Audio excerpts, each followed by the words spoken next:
The grim situation in Myanmar's Rakhine state is only getting worse, and the UN says that explains why 123,000 people have fled across the border into Bangladesh in just over a week.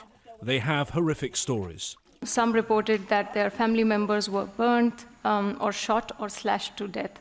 During their flight, many fled into the jungles or mountains, hiding and walking for days before they reach land or river and to cross the border. And some of them also told us that they've been walking for 3 days and they didn't have anything to eat. So other than the rainwater or the water on ground.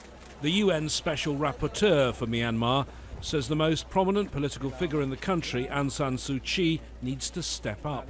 Suu Kyi, who during her long period as a political prisoner won the Nobel Peace Prize, has been criticised for her silence about the violence.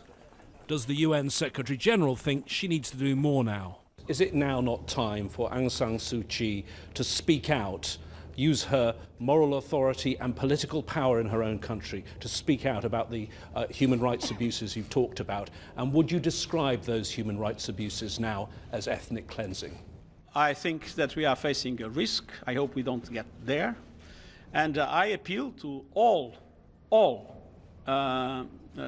authorities in Myanmar, civilian authorities and military authorities, to indeed put an end to this violence. Are you disappointed in her?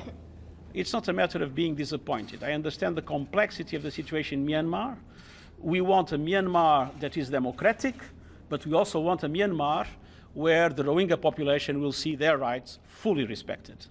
The UN Security Council met to discuss Myanmar less than a week ago, but the violence has continued. And now the Secretary-General has taken the rare step of sending the Security Council this letter, urging them to send a strong message. James Bays, Al Jazeera, at the United Nations.